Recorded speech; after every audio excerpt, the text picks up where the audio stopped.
You're at your old trusty boat. You call mighty sparrow. I'm in the city of Mardi Gras.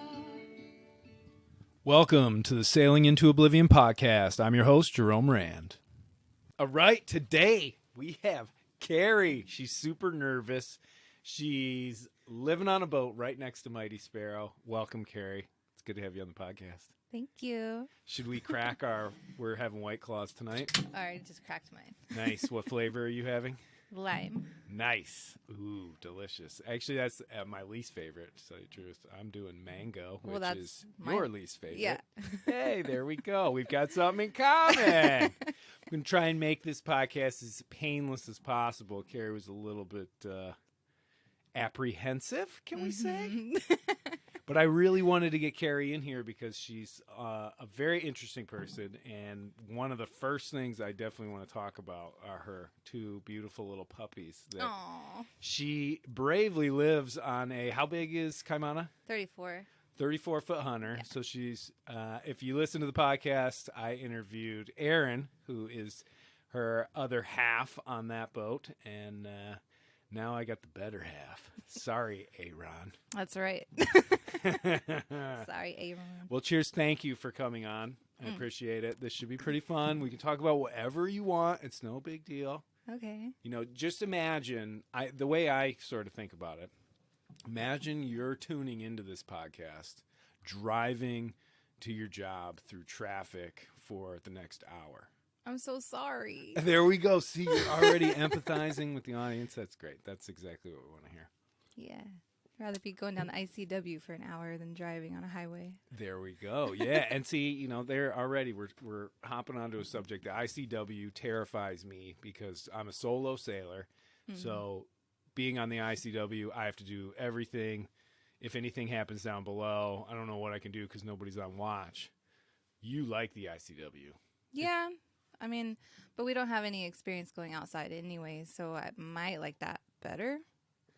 But, I mean, as far as, like, experience-wise, this was our first time down. So it was really interesting to see all the different little towns and stuff along the way. They were all just different, and I just fell in love with each one of their charms. Well, and honestly, see, that's a big thing that I always get asked is why don't I stop in places? And I do on little trips, but obviously on the big trip I couldn't. But I do. I mean, I only see the open ocean, no land, all that sort of stuff. And you get to see all these cool little things in these places, and you stop a lot of places. I mean, when you came down to here in South Carolina, where did you come from? We came from Deltaville, Virginia, so that's where we bought the boat. And then just came all the way down ICW from there. So I think my favorite stop was probably Oriental, little town. I want to say it's in North Carolina. Yeah. I think it's, Oriental, North Carolina, because that's around Cape Hatteras, isn't it? I think it's close. People kept talking about it around there, but I need to have that chart here. I really do. You can ride bikes around that town, and it's just very homey, I guess. You can ride bikes? Yeah, I mean, you can ride bikes down the road, and no one runs you over. So. Ah, yes, that's Yeah, it's very quaint. You know, there's a little island up in northern Michigan called Mackinac Island where there's no cars allowed at all. Really? I think they have an ambulance and they might have like a fire truck, but everything else is horse-drawn carriages and bicycles. And the big thing to do, it's a small island. I think to bicycle around the whole thing is like 8.5 miles. Wow. And it's got this historic little town. There was like all this huge money, you know, the Wrigleys and all these super rich people from back in like the 1800s built these insane wooden cottages up there, like 4-story gables and all sorts of, like, they look like dollhouses. They're beautiful. But the whole place is, they're gorgeous. Yeah. The whole place is all bicycles. There's just no actual cars. I mean, it smells like horse poop, but that's like part of the charm. Takes you back to like a circus childhood memory. Yeah. Oh, no, for sure. Well, and they have one big hotel up there called the Grand Hotel, which I think still sports the world's largest porch. Wow. Yeah, it's like a football field. But you have to, like, to go there, you have to have slacks and a button-down collared shirt and all that sort of stuff. It's kind of weird, but I don't know. I spent a lot of time up there when I was a little kid. So do you ride in the horse carriage in your 3-piece suit? You can, yeah. Oh, yeah. You take a ferry over there, and you're looking at the Mackinac Bridge, which is beautiful. It's absolutely massive. It's 5 miles long, and then you get over there, and you can be picked up in the most opulent, crazy carriage, or it's just like the people mover. That's 18 people and 2 horses, 4 horses, or you just rent a bike and you ride around. But I don't know. It's kind of a crazy place. But so yeah, how come in Oriental? Why? What makes it different? I don't know. There was just like a charm to it, and it was kind of like one of those towns that everybody knows everybody kind of thing. And Belhaven was really cute too, but it didn't feel as charmy. But they had the best restaurant that I did on the ICW called Spoon River. Ooh, shout out Spoon River. Oh my gosh. I got some like steak pasta thing, and for some reason they had like this homemade like sriracha kind of sauce, but they put it like drizzled it on a plate underneath your plate. So you didn't taste the heat from it, but you smelled it. So it was kind of like they were playing with your senses kind of thing there. Yeah, it was really interesting. That's very cool. Yeah. Well, and see, yeah, again, those are sort of the things that I've always missed out on, and mostly because I'm alone. But I mean, obviously, you and Aaron and the 2 pops, it sort of makes it a different sort of adventure. Yeah, and I think you could do the ICW alone if you really wanted to. Just the whole. It sounds like a nightmare. No. Like you can go just. Well, I mean, you would have to be motoring. So yeah. What if my engine starts overheating? What do I do? Drop. Well, it depends where you are. Well, you could drop an anchor. Just drop anchor and just sit there and get in the way of it. Honestly, that's one of my biggest fears is to have engine failure, and then I have to drop anchor, and then I'm in the middle of the channel in the way of everybody. But at least you're not up against the rocks. True. And they can go around. Yeah, no. It's that dreaded thought of having to call Tow and pay, $1,000 or whatever. Yeah. To get towed to a marina. You don't have the insurance for that? What? Yeah. No. Our insurance is Tow included, so we don't really we don't sweat it. But no sweat. It's like a flat tire on the road. Like, AAA, they'll come get us. Pretty much. No, that's cool. But we did have actually an incident that we were coming out of a narrow channel, and Aaron was like, "Kill the engine," and so I was like, "Okay," and I didn't know what was going on. He was just shouting, and he was down below. He had our engine hatch open and everything, like messing around with it. And I'm like, we're drifting. Like, can I fire it back up? And basically a belt, something gone wrong with a belt on it. Oh, really? Like a split or something like that. So he was trying to fix it, and I just kept seeing the channel marker get closer and closer. And I'm like, Aaron, can I fire it back up? Like, come hurry. And he's like, okay, go. And so I fired it back up, and it was a circus, like trying to, because we had already started turning bow towards the channel marker. Yeah. So to get like whipped back around and to get away from it was close. But I think that was our only real close call with anything. So. Oh, that's not too bad. Yeah. And I mean, how many miles is it from where you guys started to get down here? Like. About a couple hundred. 4 months for us. So I don't know what that is. It's not mileage; it's the months. I don't know what that is in miles, but it is because we did take so much time in each little town. That I think Kelsey, the girl that we met here, she got here in about 20 days, I think she said, or something like that. So I mean, it is.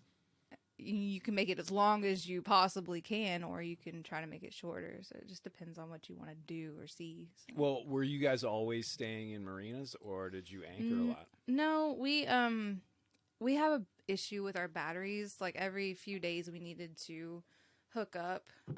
Our refrigerator kind of drains it.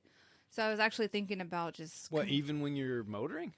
It helps like recharge when we're motoring, but I don't really know like the whole mechanics of it or everything. Oh, but, maybe that was the belt that went out. Was the alternator belt? Well, that's another one. He pulled into Southport because I had to go run ashore and grab something real quick from a store, and while we were in this like 1 hour day slip, he swapped the alternator, and there's like no working on boats or whatever in here, but he was like I hiding hate in there. That. It's so ridiculous. Yeah, I understand it. Like they don't want parts and broken boats sitting there, but Well, yeah, they don't want people sanding, the cap rail and, Well, yeah. using saws and all that sort of in stuff. a day slip. But if you have to maintain your boat, especially if it's down below and it's not allowed, there's just no reason. So I've experienced that down in Florida, and it's Yeah. you do. You just have to like hide it. Yeah. You're sort of like wheeling boxes towards the boat of equipment. You're like, It's nothing just to liquor. see here. It's just rum. Yeah, right. But yeah, he was fixing that real quick when I went to the store. So he swapped alternators like super fast, and Good on him. yeah. So it's just little things like down the ICW, but it doesn't really. It's not hard. Like if say you were alone, you could have just went and tied up to the dock, same thing, and just fixed it. Like I wasn't there. I wasn't helping. So Right. because I had to go to the store. I mean, I wouldn't have known. Well, but what at the same time, though, what do you have to do with the dogs, though? Because obviously they've got to get off the boat, Yeah, that was another thing. Like I had do their business. Yeah, that was actually a venture in itself, trying to find different places. We would pull up on like muddy banks or find like the random like pier that probably belongs to someone, but no one's around. Here's a little present for you. Get out, go, Aaron, hit it. Oh my god. Or we would like pull up to marinas and just be like, "Hey, can we just let our dogs out?" And what is that noise? That is the sound of the one of the dock lines. Oh. I never bought new dock lines for this boat, so they're all like ancient, literally 40-year-old lines. So It literally sounds like when puppies like trying to throw up or something. Oh, really? So I was like, No. "You have a dog in here?" Puppy is your older, bigger dog, right? He's or is younger. Rudy older? Yeah, Rudy's older. He's 13. He's a rat terrier, and Puppy is 7. He just turned 7 on Valentine's Day. Oh, that's so He's sweet. my little love puppy. And he is a Labrador. So A he, Labrador weenie. Oh my gosh! Cheers to that. yeah, That's a good name. If I was gonna have any sort of the one dog I would always try and steer clear from is anything with doodle attached. Oh, to absolutely. it. Something just gets me so mad about hearing Doodle. Like, doodle. What about snickerdoodles? I don't even know what that is, but It's I a don't like it. cookie. You don't Oh, like really? it? I don't like it. No. Snickerdoodles. Yeah. Anything. Yeah, I don't. I'm sorry, people with doodles. Well, but- no, Rudy is my favorite of the two. Having hung out by the bonfire and stuff, just because Rudy's so small. I'm a big fan of small dogs. But what are the scars from? He was a rescue. Good on ya. That's awesome. He apparently was burned when he was younger, and Jeez. someone told me it looked like. Okay, well, I put him in like a rover, which is like a dog babysitter thing, Mhm. and she was a vet or something, or a vet tech. I don't know, something in the past. But she was like, "This looks exactly like an oil burn." So I'm like, "Oh, poor thing." Like, I guess someone like poured oil on him, or I don't know. It's down his back, and actually his whole entire back there was no fur at one point, and so I guess that was his scar that was left. Yeah. Yeah, so but he healed up pretty good from that. But people always ask like, "What's that?" And I feel terrible that ever happened to him, but he has a good home now. Yeah, he definitely does. Yeah. And gets a lot of love. I mean, Spoiled. it's definitely swell. I mean, when I go on your boat and we're hanging out in the cockpit, it's great to have Rudy right there, right on your lap. That's what I like about little dogs is they can just hop right up and you can sort of, I don't know, just be close to them when they're big. Like my parents, they're on their second Great Dane. Mom, if you're listening, no, I will try my best to get along with your dog, but I think I have like childhood fears of those. My Aunt Nancy, she had Great Danes, but they were literally, when I was a kid, they were taller than me. Super intimidating. This one called Abraham. And the worst part is I'm sitting there like obviously shaking when this dog is like coming at you. And then all my aunts and uncles are like, "Oh no, it's a fine dog. It won't do anything." And I'm just like, "Well, why is it shoving its 10-pound head in my face?" Even his name is intimidating. Yeah, Abraham. Vampire killers. But I mean, the dogs must give you quite a bit of enjoyment on the boat, right? Yeah. Aside from their like fur that I have to vacuum every day, that's Puppy actually. But Rudy's pretty hairless or furless, shedding or whatever. Furless, yeah, all got burned off. Oh, no, Rudy. I'm just kidding. It all grew back except for a little scar. Well, I guess, yeah. I mean, if you're thinking about having a dog on a boat, like let's say, because I've always fantasized about it, but because I spend so much time out at sea, I don't think it would be. I feel like it would be mistreatment of an animal to take it out to sea for 9 months. I don't think so. I Like, think, hey, guess what? Your world's about to change. Oh. when I did first get them on the boat, they were like, "What is this place?" But they instantly knew, like, for some reason, like, this is where I do not pee or whatever. Like, I don't know how they made that connection, but Whoa. yeah, they were pretty good at it. And for the first, they did.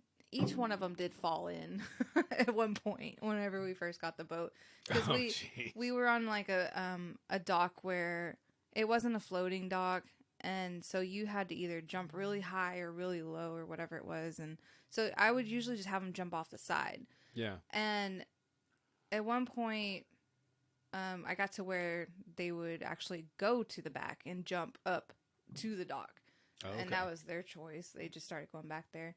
But they each one of them, like Rudy was first, and he tried to do the jump, and he didn't give it enough effort, and so he fell in. And so I'm like, "Oh, Rudy!" And I was so scared. And like I was like reaching in the water and grabbing him by his collar. And because because the currents in the ICW are usually rolling pretty hard, so we're not talking like it falls in and just swims around. No, it's being like swept away. Yeah, I mean, we were a little bit more protected right there, because it was up in a channel kind of thing, but it wasn't like whoosh, like Rudy's gone. Yeah, like no. But he was moving, so I grabbed him, and then the next time was Puppy, and he kind of did this like half jump and like Mufasa like pawed the dock, like like hung on the cliff kind of thing.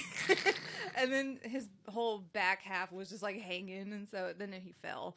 But I had to like scoop him. He actually went towards the side of the boat, and so that one he was harder to get out. But he is a swimming dog. Yeah. Oh yeah. Looks like it. When Rudy was younger, like he didn't want anything to do with pools, and so whenever I got Puppy as a baby, I was like, whenever he gets a little bit older, I'm gonna take him out in the pool in the backyard and like teach him like this is okay. Like you need to learn how to swim.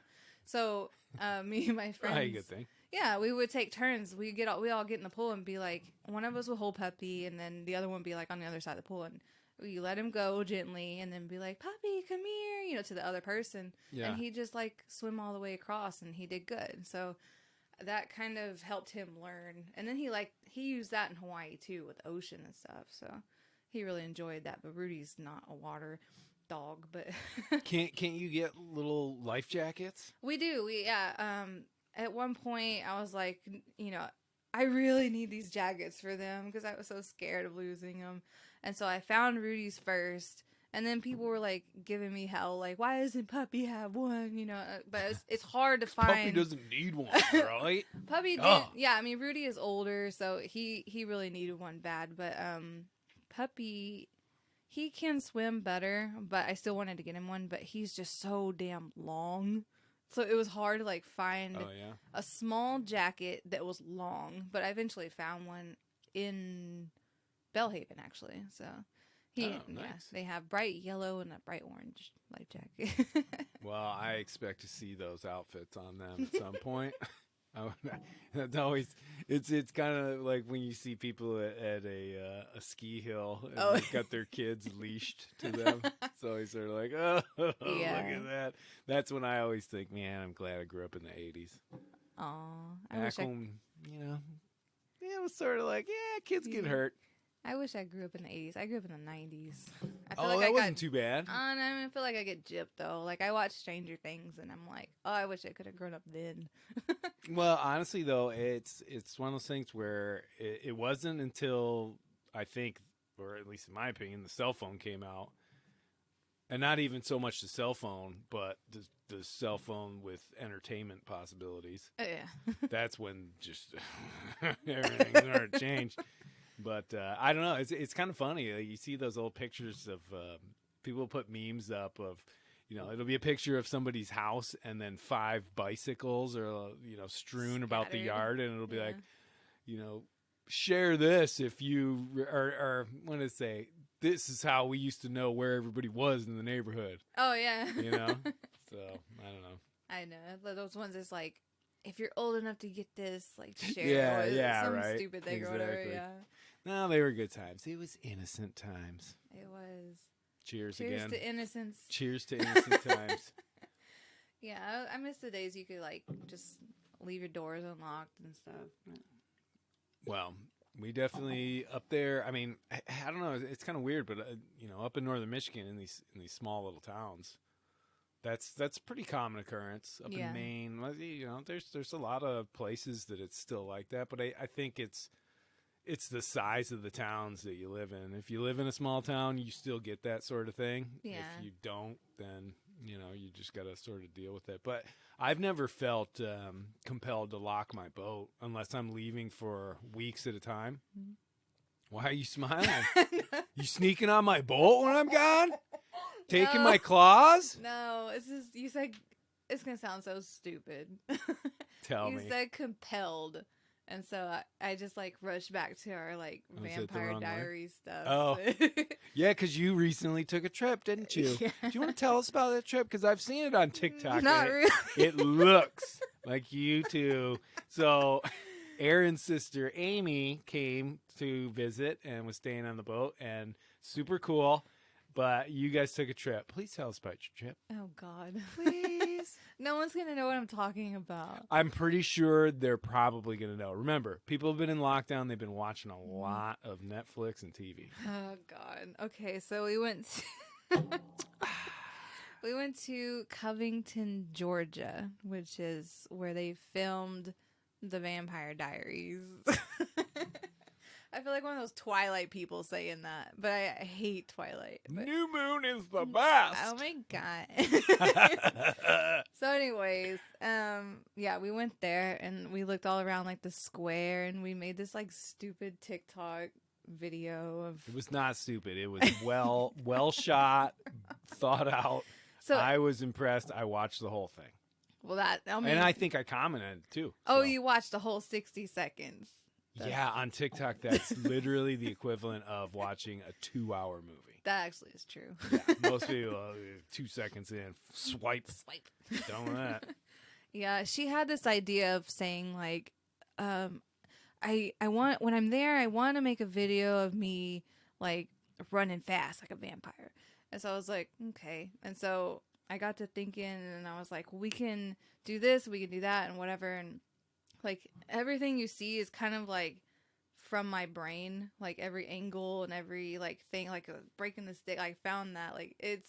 So I told her like it's Cari production. Like I want to cut 25 cents. Cari Productions, starring Amy. Yeah. So I said I want a percentage, 25 cents. And she's like, okay. And I was like, every view. She's like, hey. Well, what is this town? I mean, did they film this show there? Unfortunately, I have not seen this. Oh yeah, like the whole show like revolves around this square in this town. So. And that's a real town? Yeah. Well, in the show it's in Virginia, but it's in Georgia. It's actually in Georgia. It's in Georgia. Yeah. Secret.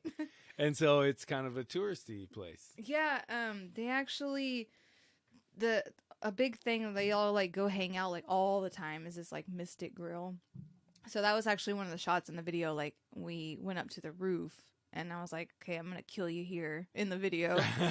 I turn her into a vampire.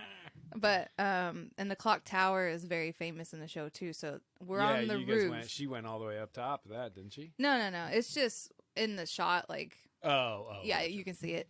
But yeah, it's really silly. But her and I just kind of have this understanding that nothing is stupid, so we just do it anyways. No, it's all about together. having fun. Yeah. What are you talking about? Yeah. So we don't like make fun of each other, like we don't judge each other. We're just Whoa. We had plenty of nights around the campfire here at the marina, and there was a lot of triggering left, right, and center. maybe for you, but did you it was see any so between fun. her and I? No. A little sass. No. A little bit. Yeah. I mean, that's our little. There you go. That's what I'm talking about. It's always good, you know. You got true friends. I've always said, you know, they'll always support you, but they'll also knock you down a peg when you need it. Because not everybody needs to be always right. Sometimes you got to challenge that that sort of thing. Sometimes I have a couple too many claws, and she's like, Cari, don't fall in the fire. Do you need that claw? Oh, you do. Yeah, I know, right? Yeah. Well, but it's wintertime up here, so we're all just trying to get through. You know, South Carolina winter is mild by Michigan standards, obviously, but there's something about you sort of expect it to be 70 degrees, and when it's 50 degrees during the day and 30. Well, I think last night it got down to 36. You're like, rage. Yeah. There's this like, oh, what? Tonight it's supposed to. We have a frost warning again, so we do. Yep. Oh my gosh. Get ready. I'll be in my cockpit with my claws. Well, honestly, that's in northern Michigan. We used to have. I was up there for a little bit of when I was finishing up community college, and it was the wintertime was just this sort of weird hibernation. You're indoors. We would go snowboarding and stuff like that, but it's still the majority of your time was spent indoors, and there was a lot of bush light, and you just sort of. We didn't have White Claw back then. All right, this is back in the early 2000s, late 1990s. Oh. When men were men, and we drank Strohs and Busch Light, and I was in middle school. you know the only seltzer we had back then was Zima. Zima, yeah. Got that. You remember that? It was in a show the other day. I still remember one time when before I was 21, and somebody, I can't even remember who. I wish I could because I would call them out right now, but they bought us. Instead of beer, they bought us 2 4-packs of Zima. And it was like, 4-packs. What are these things? Yeah, because they came in 4-packs. What did it taste like? I always wanted one. Can't even remember. Probably tastes just like Claw. I heard them say in the show it was like something like fruity, yet like zippy on your tongue. Kind of Well, because they used to have that, and they used to have wine coolers. And wine coolers were like Bartles and James and this stuff. And that... It was basically essentially Claw, but I think just a little less sparkly, you know, a little less bubbly. Oh. But I don't know, these seltzers have just taken over for sure. They're delicious. They're pretty good. But, you know, if you wanted to do this on a budget, you'd get a big bottle of vodka, some sort of little flavoring, and just club soda. But, again, I don't know if that's on a budget. If you go through all that, especially if you're getting good vodka. But like that last box was $18 for some reason. Well, it was from a gas station. They stuck me for that. Yeah. The other gas station, it was 10. You got to go straight to the source. What's the source? The liquor store. Oh. But let's just explain something for our listeners. We have some kind of funny liquor laws down here in South Carolina. Yeah. So I think the liquor stores, I feel like they're open on Sunday, but maybe to only like 5 o'clock, or maybe not at all. Probably not at all. Not at all. But okay, so down here, if you want liquor, you have to go to one of the liquor stores, and it closes at 7 p.m. every day. Sunday they might not be open. We're not sure on that. We'll get back to you on that. You can buy beer and seltzers and things and wines at gas stations and whatnot, but yeah, if you wanted to go get like a bottle of something, you would have to you'd have to be there before 7 p.m. and it's just sort of lockdown. I don't know. It's kind of crazy. I've never really understood those. In Michigan, you can't buy any alcohol before noon on a Sunday, and you can't buy it past 2 a.m. There's like a cutoff from 2 a.m. until, I don't know, 6 a.m. on a normal day. Oh, okay. Well, at noon, I mean, I looked it up. So this one here, they actually open at 10 on a Sunday, but they close at 3. At 3, yeah. And that's probably the state sort of laws. I don't know. It's kind of weird. Oh, crack it. Ooh, what flavor is that one? Don't worry, Cari. This is the nice part about this podcast. You can just have fun with it. I'm like There's trying no to pressure. hide my can to crack it open. You just do whatever you want. It's honestly, again, think about, you're sitting there and you're trying to listen to something sort of enjoyable while you're driving to work. I would listen to Backstreet Boys. Backstreet's back. All right. I think we were talking about that actually coming home from Covington, that I was like, what's a concert you'd want to see, like, that you saw as a kid, but you want to see now as an adult drunk? And so I said Backstreet Boys. I've only seen one. Well, I've seen 2 concerts. Poison back in like 1986. That was your first one, right? That was my first one. And then I saw Blues Traveler. Who? In Chicago. Yeah, who? They did a lot of harmonica and all that stuff. It's definitely pretty good. But sounds like a knee slapping time. Burn! I like it. Oh my gosh. Oh lordy. Yeah. I need another White Claw. So let's I guess keep going on ICW down here. Okay. What else? What other sort of fun experiences did you have? Like, I like the different like anchorages. Like in Virginia, we never really anchored out. We got invited to like a 4th of July kind of thing, but that was at a different marina, like 8 hours away, I want to say. Mm-hmm. So that was our longest sail at that point. And we actually kind of motored half of it. But, yeah, well, how do you, I guess that's a sort of, can you just describe what the ICW is? Yeah, okay. For listeners. So basically it's like this, where are you going? I'm getting a claw. He's leaving me. It's a long waterway that has different towns, different different towns, different obstacles. You have to, it's actually just basically cheating, not taking the ocean for a lot of people. Ooh, that looked like it hurt. You always hit your head on boats. So different, like if you have a motor yacht or you're just not confident like taking it outside all the way down, the ICW is a nice alternative for those people because it runs along the coast. But it's totally protected. It's protected. Essentially, it sort of looks like a river. Sometimes it's a mile wide. Sometimes it's like 10 feet wide. Wow, it's not that small. It was bad. At one point, not even that far from here, I was going, I think we must have got there at low tide or something, but... Oh, going through some of the bottlenecks. There's a cut, that it was 5 feet, like, on each side of us. And I was having to try to stay, because the chart it was kind of off a little bit. Like, it was saying, like, oh, you have room, you have depth or whatever. But we were sitting at 4.5 feet, like, deep. Yeah. And so it was 5 feet on each side. So I was trying to like stay right in the center of that. And I could look over and like maybe a boat length away, if that, there was mud right there. Like, it's I was white knuckling that. Can be a little nerve wracking. Yes. But it's pretty well marked by like channel markers and stuff, right? Yeah. At only one point there was a channel marker that was kind of like weirdly placed, and I got on, actually it might have been just me, but I got on the wrong side of it.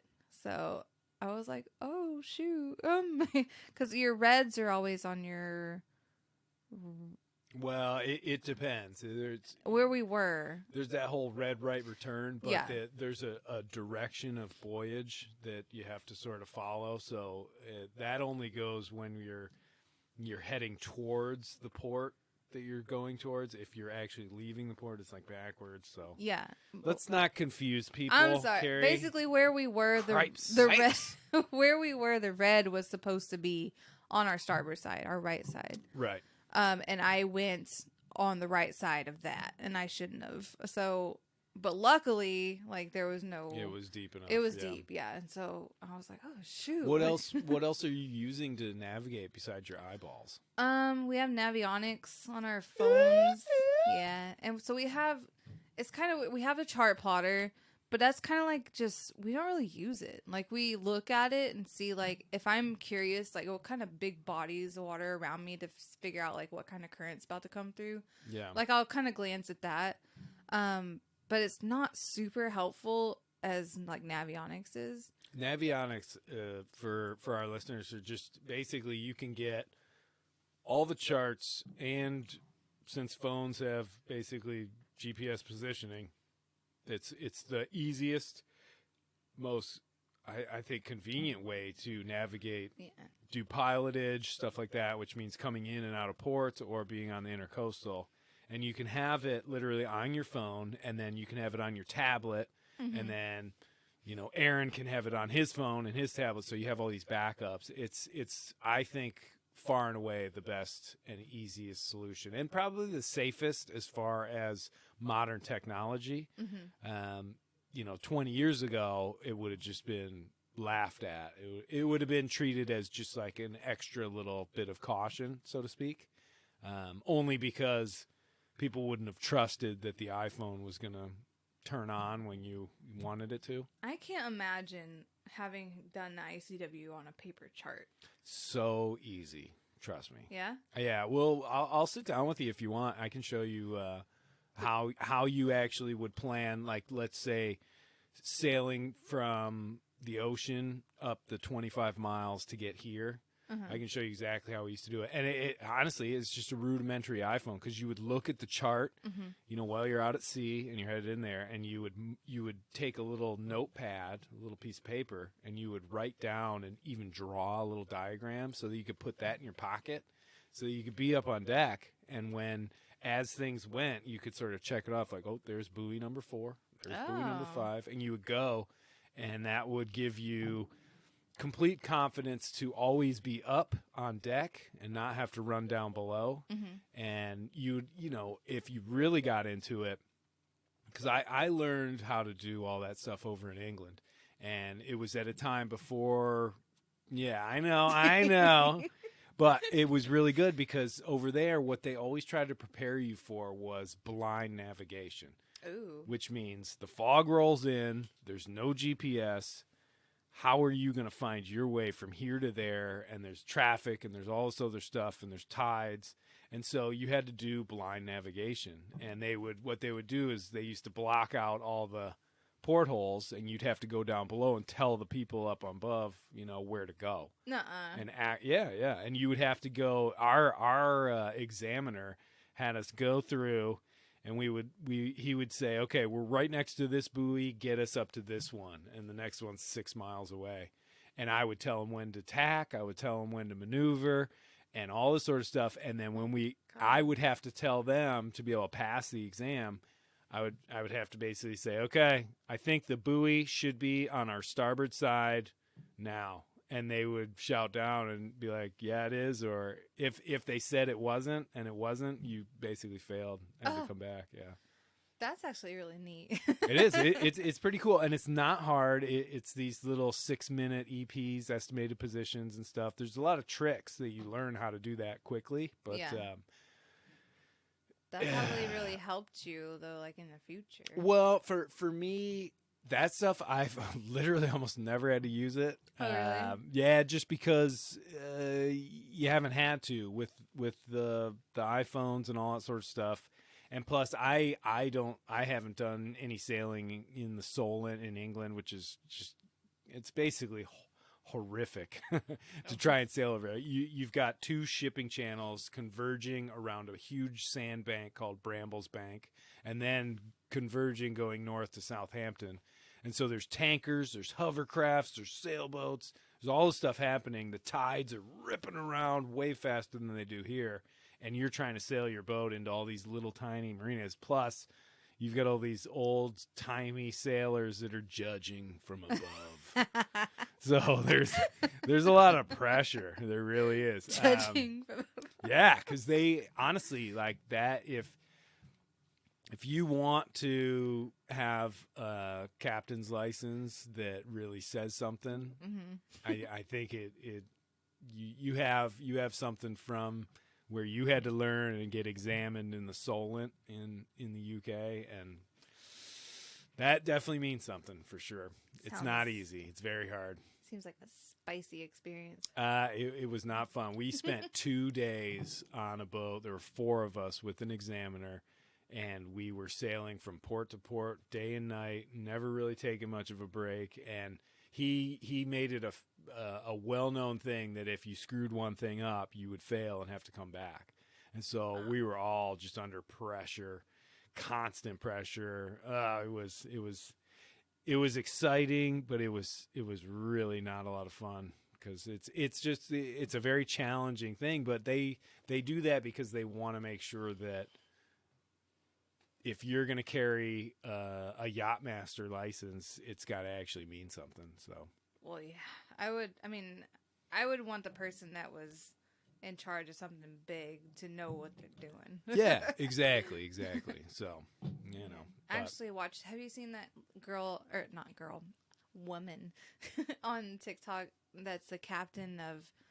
I don't know if it's like celebrity cruises or something like that, or I don't know, one of the cruise lines or whatever. She has her cat in the cockpit with her, basically, and she's very interesting. I forget what cruises she went. I want to say celebrity, but and she's the captain of the ship. She's the captain, and wow. she I think I want to say she was one of the. I could be wrong. I think she was like one of the first captains, like female captains of one of the cruise ships. But basically, now her whole entire team is females, like at the bridge. Oh, okay. And it's very interesting. I liked watching her stuff. But she was saying one time that there's a window in the floor where she stands to watch the dock, like how close they're getting. Yeah. And she's like, why are these dock lines like taking so long at one point? And she realized she was standing over the window in a skirt. So so she got a little like carpet cutout cover for the window. It's kind of, yeah. They were looking up her skirt. Oh, what? That took you way too long. Yeah, well, I was like, I'm trying to think, like, well, what? Did the skirt get in the way? She couldn't see the dock they line? were looking at her skirt, like, from the dock line, so. Hell, obviously I'm a guy. I did not understand that. I didn't see a problem with that.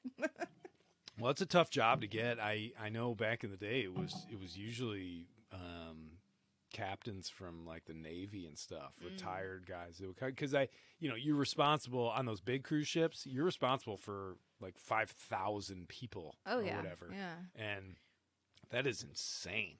But she has her little naked cat running around and climbing on the controls. Oh, one of those furless ones? Yeah. Ugh. But like all the... Not a fan. I know. It's like a rat running around, but... I feel like those would be really cute when they're small, like babies. Maybe, I don't know. Like still like a rat when it's a baby. Like, I don't know. I don't want to hate on anything, so I won't, but... We're like be making so many people mad. No, that's kind of the nice part right now. Nobody listens to this. Oh, okay. If we get 110 downloads of this over the next few weeks, I'm going to count that as a win. Yeah. I don't know. It's kind of a strange thing. Obviously, I only started doing this because everything got shut down and I couldn't do my talks and stuff. Whoa, chunky cloud. Hey, don't make fun of me. No, I'm not. I want this to be a comfortable environment. It is quite cozy. My feet are kind of cold, though. No, I know. Well, the only thing is, if I turn that heater on, it'll have this sort of buzzing noise in the background. And I want to know what the story is behind all these like African masks that I see in here. They're kind of neat.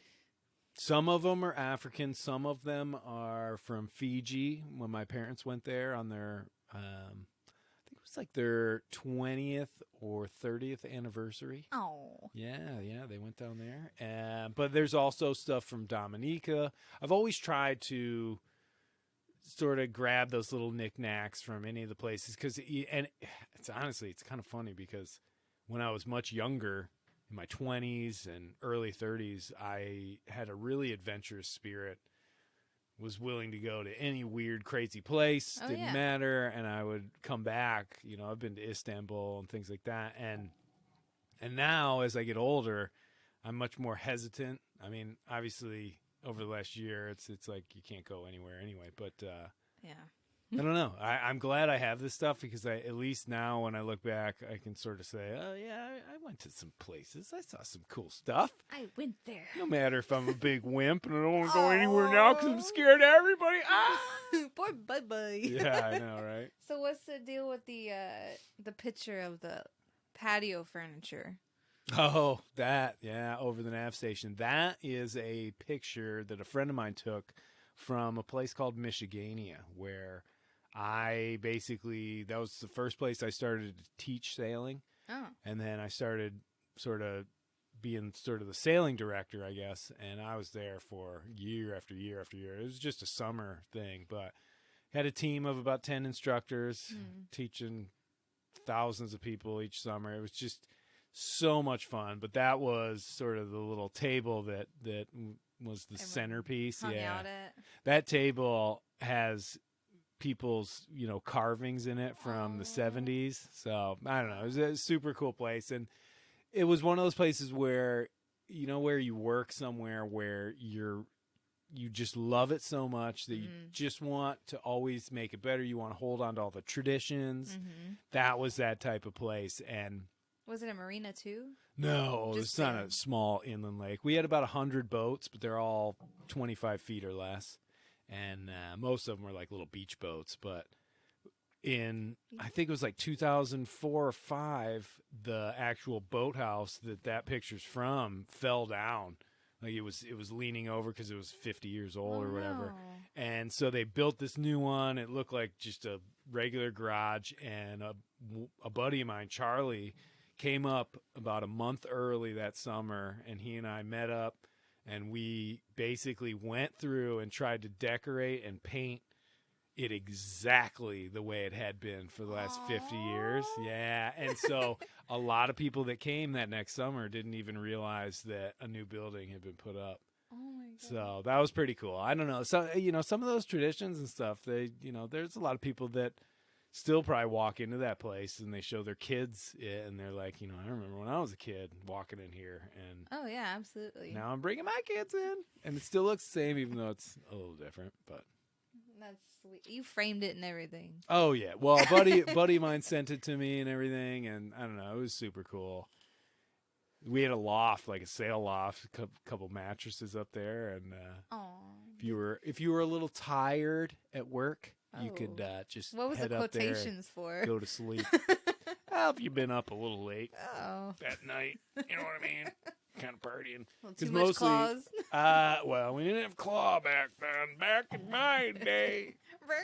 No, actually, you know what? We used to have Boone's Farm night. You ever heard of Boone's Farm? I have not. Okay, Boone's Farm came. Basically, it was a bottle of wine, but it was, I don't know what the alcohol content was, but it was basically White Claw without the bubbles. And they came in multiple fruity flavors, and it'd be like, Boone's Farm night. You could drink maybe like 2 of these bottles, maybe 3 if you were hardcore.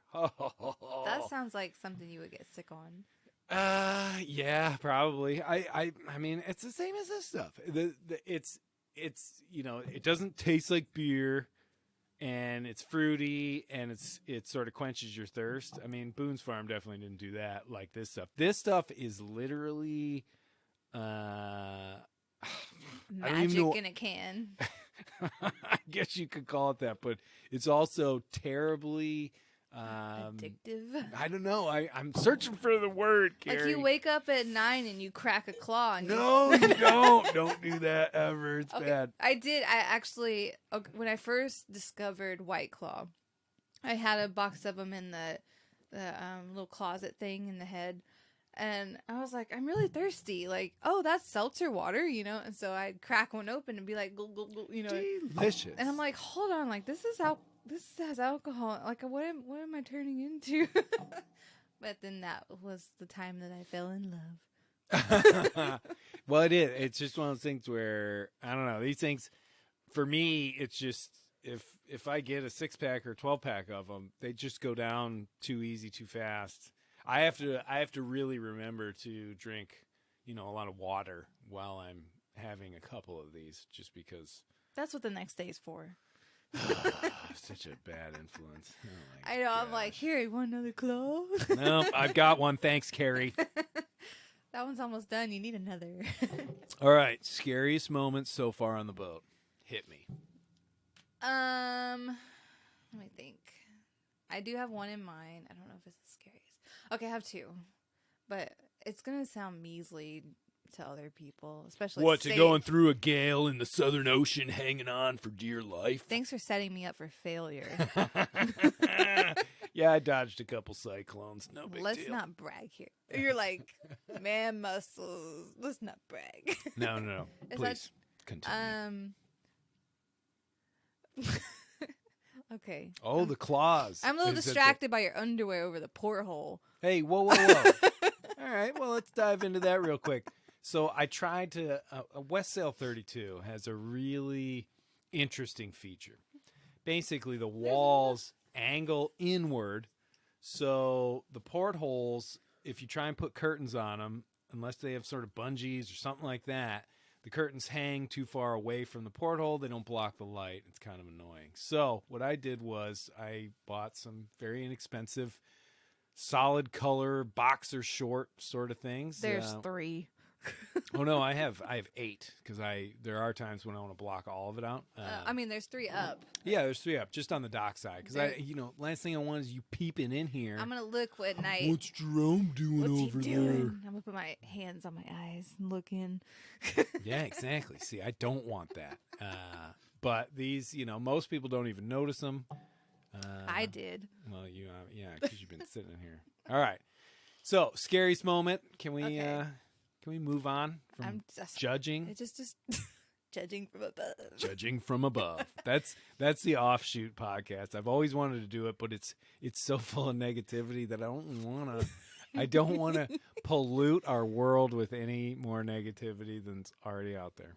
Sometimes it's fun to poke that fire, though. But I want to be a positive force. Positive force. Okay. Scary moment. So positive. You asked me about scary. Okay. So we were. We took the boat out. Oh, we learned to sail on the Chesapeake because it's right by the Rappahannock, whatever, however you say it. Did you break something? No. Okay. So it was a 35 knot kind of day. And we're like, okay, we need to go sailing because we need to experience this on purpose before getting caught in it by accident. So we went out and it was just choppy. Like the anyone who sail like the Chesapeake Bay, it's just choppy, like constant, like choppy. And that was probably one of my least favorite sails ever because it was just, we were heeled over so much and I wasn't used to it at that time. I didn't like it. I didn't care for it. I was ready to get off. Yeah. So, I mean, looking back, I'm like, oh, that looked kind of fun, you know? It always looks that way when you're looking back, for sure. But as your first experience, it's kind of like, oh my God, like we're going to die. Yeah. Oh, yeah. So that one was that was scary for me. But that was training. That so was, yeah. I mean, it was on purpose. And that is a smart move, just to be sort of in a bit of a controlled environment where the weather forecast isn't great, but you're not going 200 miles offshore. Yeah. You're at least going to go and just to see how, because you don't want to be caught off guard when you are 200 miles offshore. So good on you for at least going out there and trying it. Yeah, and I think it took about an hour to get out from our marina and then back towards the east to like the bridge area, Yeah. and then back towards our marina. So it was on purpose to learn and to feel what it's like. Like we didn't want to be surprised by it. So Right. the other time, it was a sunny, beautiful day. The clouds were shining on us. Everything was going my way. 10-knot breeze from the northeast. Yeah. So something happened whenever we were that 4th of July trip on our way back home to Deltaville from Salt Ponds. Or something with our autopilot like messed up, and our bow just started spinning to the starboard side, so it was turning right, and out of nowhere there's just this boom. Like it was the loudest boom I ever heard in my life. So basically we accidentally jibed. So Oh, right. I don't know if you want to explain that or people know. Or... Well, basically the mainsail and the boom, big heavy things went from one side to the other, and there's always a big shocking boom when it happens. Yeah, it's not good. Yeah, it can break stuff. So that one wasn't pleasant, and I think I actually did it twice. But I was actually not fully prepared to realize like what was happening. I was still really new at everything. I didn't know like, oh, we're turning. Like, this is bad, and I didn't realize the wind was from the back. Like all these different little things that I know now. I actually took a video of it. Like I was like, do, like we're sailing. Boom, Yeah. So I have that. Whoa, look at all the Yeah. boom. Yeah, and the autopilot is like beep beep beep, like off course, and I'm like, what's going on? Yeah, right. Boom. Well, because you guys, did you have any sort of sailing experience or do sailing lessons on smaller boats or anything? No. Wow, you guys just dove right in. Yeah, we looked on Yacht World and we're like, we want that one. Wow. I mean, there were a couple other boats that one of them we put a bid on, and I was like, wait, that one doesn't have like anything I want. It doesn't have AC, doesn't have an enclosure, anything. The traveler's in the cockpit. Like that sucks. So at one point, we finally found the one we wanted in Virginia, but you would hate being on this boat when I'm not on the dock. oh, When I'm sailing, I'm pretty fine right now. we are literally bare bones. If the engine's on, it's so loud you have to wear earplugs. If Yours engine's not that loud. this engine is so loud. It's I've heard it on ridiculous. the dock. I mean, Yeah, on the dock. You should come down below next time I'm running it. You'll be like, really? Really? What? What did No, you say? It's one of those things where I've always sort of prioritized simplicity on the boat, just because, again, I'm out there doing my thing, and the less things that can break, the better. So, Did you have all the little like paintings and things and the pictures and stuff like whenever you were going around the world? no, I had to pull all the false ceiling down so that Oh. I could access all the bolts and nuts that were, for all the fittings that are on the deck and Yikes. pulleys and stuff. So it was really bare, and there were like bare wires and everything. And I ended up putting flags and stuff on top. Yeah, but- I saw the flag in one of your videos. Well, and this was a huge shelving unit over here just to store stuff. And where we're sitting right now, this was just my bunk. Pretty much everything forward was just a salty, disgusting mess. I mean, it was pretty bad, but it's one of those things. I do remember once I got into the South Atlantic and it started to warm up, I did sort of a nice little 50% energy cleaning. Cleaning. and I have a video that I put on TikTok that it's great because it's like me like, yeah, got the portholes open, the boat's clean, I made my bed. Oh yeah, I think I And, saw that one. I mean, those were exciting times for me because that's sort of what you're looking forward to the whole time you're in the Southern Ocean, is getting out of the Southern Ocean and back into trade wind sailing. So yeah. it was cool because, and also I was heeling over this way. So the bunk was on the downwind side. I had enough pillows and stuff that I'd basically be able to jump in my bed. Wow. And that literally, to me, that was unbelievable. Because I'd come down below and be like, I want to jump in my bed.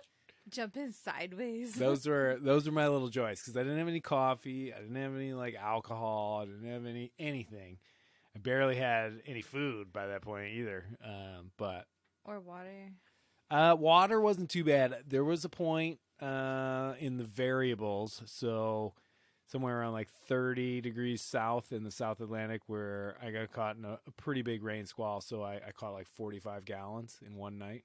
In like a jugs or Yeah, little 5-gallon jerry cans, like I have up on the pier there. Oh, okay. Yeah. Okay. So how do you collect that into that? So what I do is just I use the mainsail. So What? So if it sails out, and what I do is I'll put a reef in. So your boat, you have in mast furling, so it sort of sucks its way into the mast to shorten it. On mine, you lower it a little bit, which all of a sudden you form a gutter. Oh. And if I do that, then all of a sudden rain hits it, washes all the salt off, and then everything else, I make a little siphon, and then it goes right into it. So you can just sit the jug there and it just kind of pours into it. Yeah, I mean, you sort of have to monitor it a little bit. I mean, when it's raining like crazy, I'm literally filling a 5-gallon jug in 30 to 40 seconds. And I've had it where, so I always keep 5-gallon jugs on board. The water tanks I have are 35 gallons each. And so what I do, if I know it's going to just be raining and I'm out of water, then I'll have my siphon hose down here and I'll run up there, grab a full jug, replace it with an empty one, run down below and siphon that off. And typically by the time that's done, I'm up on top collecting a new jug, and it's just moving and shaking. And I don't know, one of the cool things that I realized on my trip after the water pump broke and I sort of had to resort to that, it just changed my outlook completely on what rain was. Because normally on a boat, especially, I mean, think about it, here in a marina when it's raining, you're like, yeah. Dang it. Stop raining. Why is it raining? Out there, it was literally the greatest thing in the world. It was like, yes, it's raining. Oh, ooh. And I would just try and take advantage of it. Day, night, it didn't matter. Lightning, thunder, I didn't care. It was like rain is coming from the sky. It was great. And I don't know. It's such an interesting thing where you have these sort of necessities that we all take for granted, and then when they get taken away from you, all of a sudden you figure out how you can get that naturally without just like buying it, and then all of a sudden that whole thing it just changed rain for me. It changed like a crummy day to turn into something that was just so awesome for the remainder of my trip, which was like another 6 months or whatever. So I haven't had rain really change for me, but I know what you're saying. Like whenever we lived in Hawaii, it's like a wash down. It's like we lived in Hawaii for a couple of years, and we would take trips back home to Dallas. And the second you land in Dallas and you start that car ride like back through the highways and stuff, like you're like, ew, like it's so dry. It's just like it was a concrete jungle, like compared to Hawaii. So you come from this place, it's just flourishing. It feels alive. There's like when it rains, it doesn't rain. It just like sparkles on you. Like, and I don't know, and everything's just so happy, and I don't know how to explain. Basically, Hawaii is its own element. But whenever you would come back to like a city, it was just like, you know, all this concrete, all this highways, all this just like people are angry. Like no one's saying, hey, uncle, auntie, cousin, whatever, you know. Well, yeah, island life is definitely different. And I think it's very similar to small town living. You know, where you actually have a community of people that's in it together. Yeah. I guess, you know. I mean, you all know that you're surrounded by an ocean out there, I guess. And so well, in Hawaii, I mean, much like some of the Caribbean islands, it's just strikingly beautiful. You've got this constant contrast between a green, lush island, beautiful blue ocean. You know, it's something else. But island life has its drawbacks as well. I don't really want to get into it, but Yeah. No It is. snakes. No snakes. Yeah, Yeah. that's right. Do they still check like the planes like crazy when you go over there? I don't For know. snakes? I know that they. All it takes is one. Well, Well, I I mean, guess all it takes is two some. Oh, that yeah, are those that are things hot on too. each other. And they're like, Ooh. come here, snake. Snake love. They would find like the random snake going across the street or something. They'd be like, "Who did this?" You know. But Really? they'd catch them. Yeah. So they do have snakes. It's a felony if you bring one. I Oh, heard. like as a pet or something like Yeah, that. Oh, yeah. that's If you freaky try to enough. sneak one in or whatever. Crazy. But anyways, it's just Anyways. having like that just beauty, and I guess it would kind of be the same with like the ocean, and then coming back to like just something completely contrast. Oh yeah. It's just like you're like, ew. Well, it's a little hard for me just because typically by the time I'm coming back to land, I'm pretty excited to see people because I've been alone, and I do wonder what it would be like to be on a boat with 3 or 4 people or whatever, and we're all having our good times, and then we get back to I don't know. I think it says a lot about moderation of things where too much of one thing is too much. Yeah. You got to sort of mix it up a little bit. And I would love to go on like a trip with like just like you said, like 3 or 4 friends or something that know what they're doing, but I well, at least one person. That's the beauty Yeah. of sailing, I think, is that I would feel totally confident on, a boat twice this size if I was the only one who knew what the heck I was doing. Everybody else never sailed before. I could take 6 people with me and we go do the Caribbean, and for a whole winter, no big deal. It'd be an absolute blast, and just see what people get into, because you learn along the way, because sailing is something that is being done 24 hours a day. So, Oh, yeah. Anytime I took one of my Appalachian Trail buddies that I met there back in 2012, he came with me on the trip from here to Maine last year. And at first I was like, oh my gosh, this guy keeps asking me questions. He won't shut up. Like, He's listening. What have I done? Bojangles, it was the best. Don't even worry, brother. But after a day or so, all of a sudden, it was really cool, because all of a sudden I had this person who was just so excited about everything. The stuff that I was, a squall comes in. Normally I'm like, oh, okay, all right, now I got to do something. I'm trying to read my book here. Doesn't the ocean know that? And then, now I got Bojangles on there. And as soon as I trained him up, I'd be like, all right, well, you got to change that head sail, bud.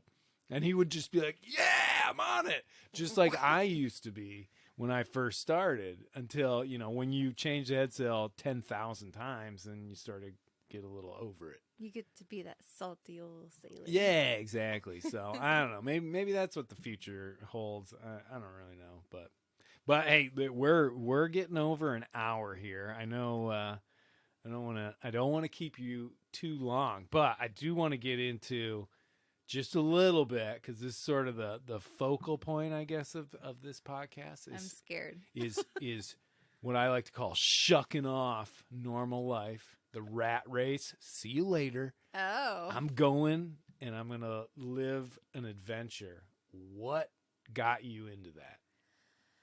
Because that's what you have done. That is what you have done. I think YouTube. Whenever I used to work at a hospital, and I was the person that was basically landing the emergency helicopters coming in. Oh, wow. And then transporting even the kids across the bridge to the children's hospital. We're going to have a part 2 coming up. Don't even worry about it.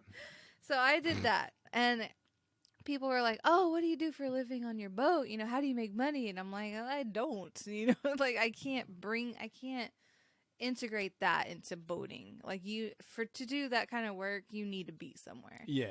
So we're just basically living on savings right now. But yeah, we always look for odd jobs and stuff. But leaving all that, like, is that thing vibrating? Oh, okay. Leaving like the house behind, like selling everything, like it was just freeing, I guess. Like, Yeah. Like I'm like I have all this stuff. what is this stuff bringing to me in my life, you know? So I had about 3 garage sales, and then just donated all the rest of it, and just got rid of like everything. Even when I go into a store now, I'm like, that's super cute. I don't need it. I don't need it. Yeah. Yeah, I can't have it anyways because those big wooden chairs are adorable. Where would I put it? You know? Right. Right. So, or that big glass bowl, it's amazing. Like, mm-mm. Well, it is. It's really interesting the sort of culture we sort of live in of. I almost feel like we've been just advertised to a point where there is just this feeling like, oh, if I get that, that's gonna be awesome. Where in reality, it's gonna be another hassle thing that you have. And I mean, I'm not saying I'm some sort of minimalist. I love my little stuff that I've got around. Being on a boat helps to really, hinder the ability to be like, oh, I'd love to have a rocking chair. Yeah.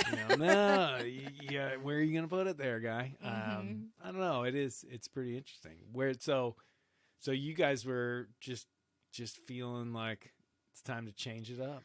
Yeah, it's kind of a sad story. I lost my mom in 2014 suddenly, and then my dad in 2018. But those 4 years, at one point, I moved to Hawaii in 2016.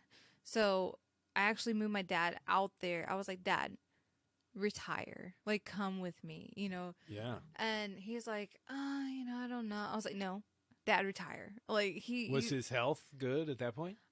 He was on the fence. Like, he was a diabetic, so he was kind of like, I would get calls like, hey, your dad, like his sugar was low at work again today, like and whatever. And so he was on the fence. And so I didn't want him to retire and then sit at home and just waste away.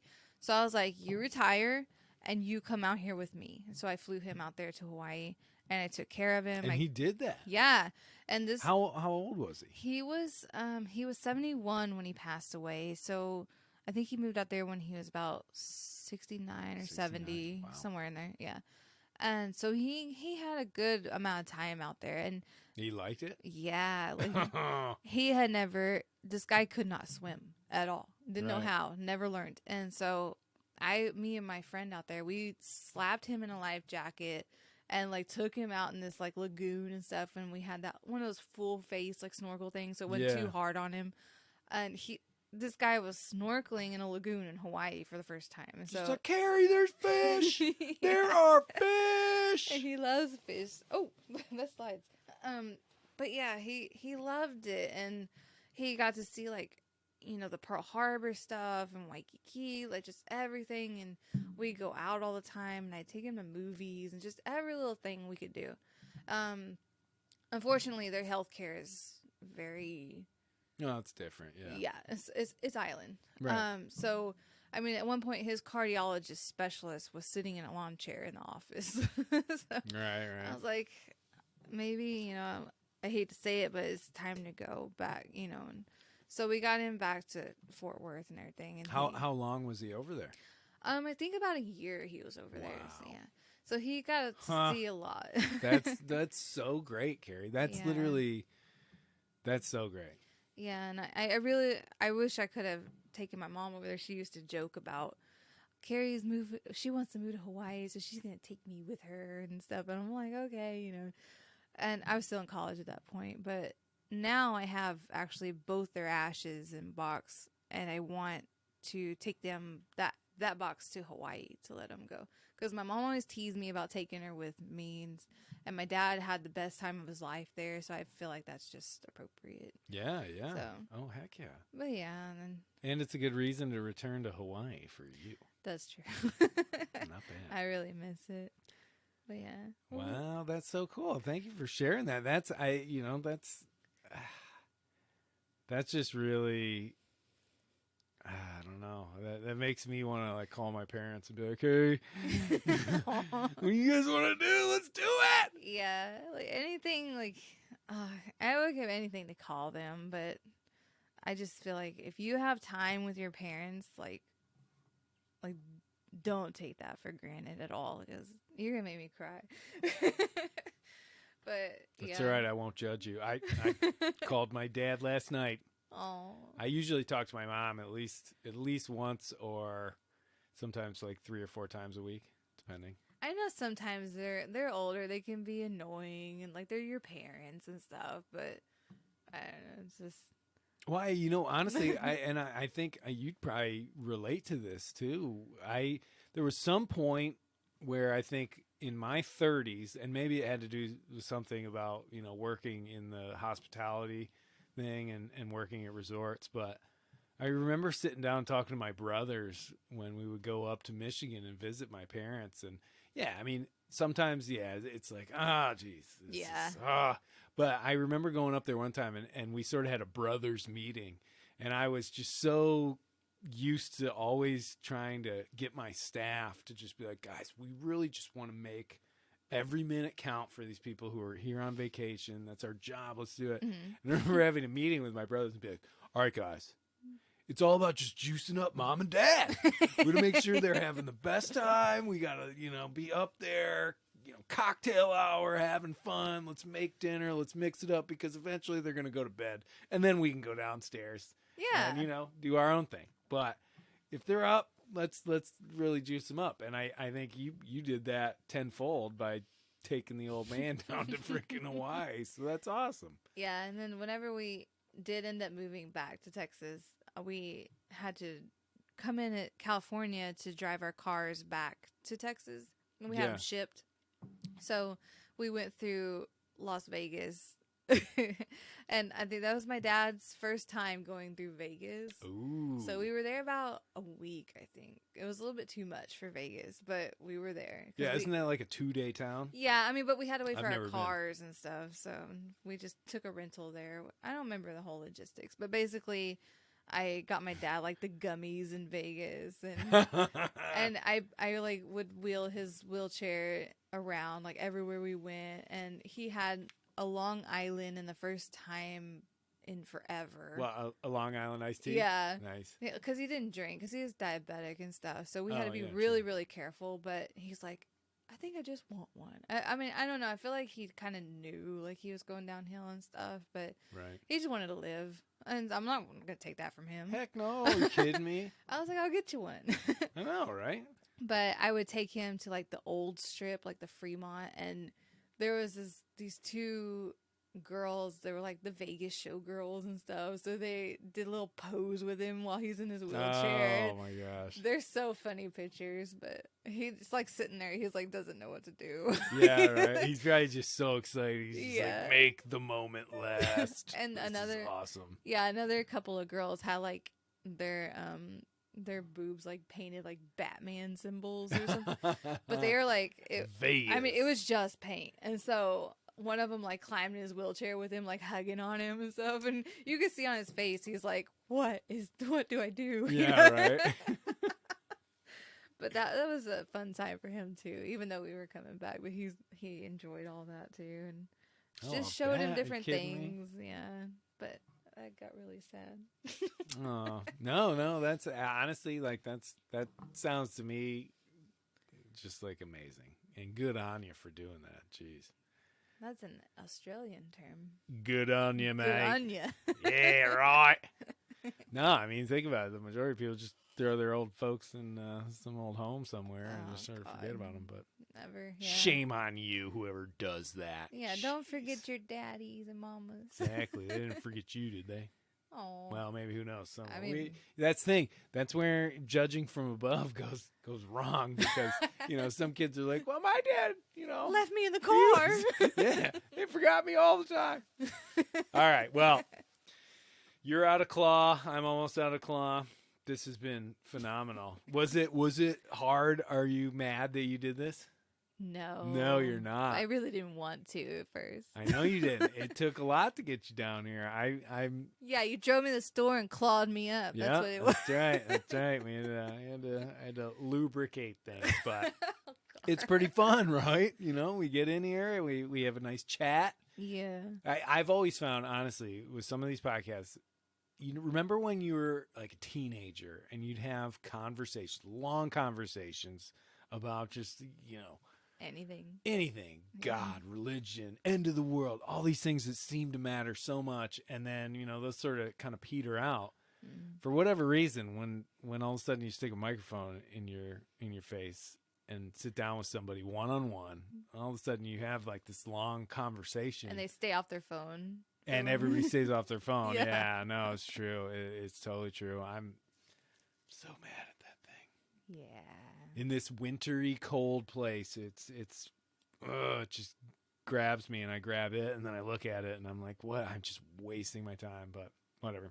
Well, Don't you're want very it. popular on TikTok.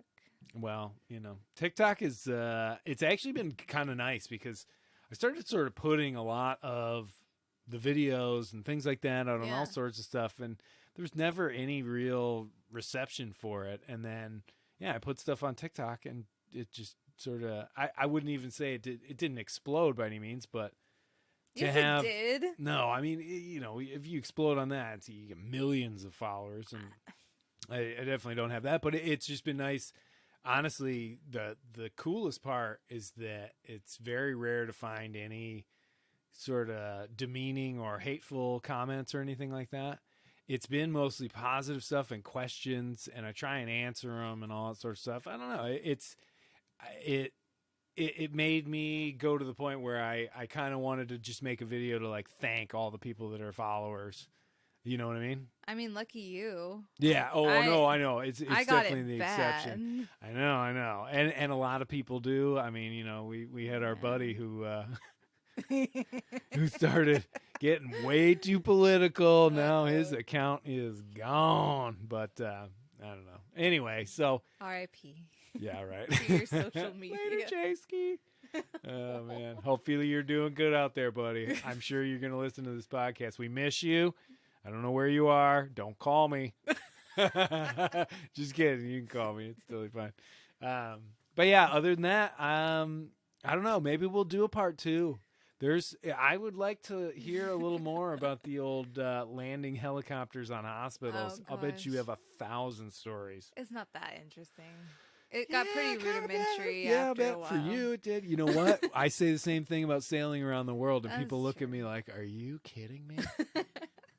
So anyway, well, I will say to end things off, I'm glad to have you guys as dock mates here. They're literally 5 feet away. The best. That's what I am. It is. Anytime I'm feeling low, I see Cari out there hanging in her cockpit. I go right over there and, "What's up, Cari? What are you doing?" I don't know how she puts up with me. It's true. But pretty soon, once it warms up and I'm outside of my boat all the time, then she'll get really annoyed. But that's okay. That's coming. Good things to look forward to. I'll embrace it. Thank you so much, Cari, for coming on. And if we want to do a second one, you just let me know. Oh, God. That's going to take another box of claws. Oh, there we go. All right. Thanks for tuning in.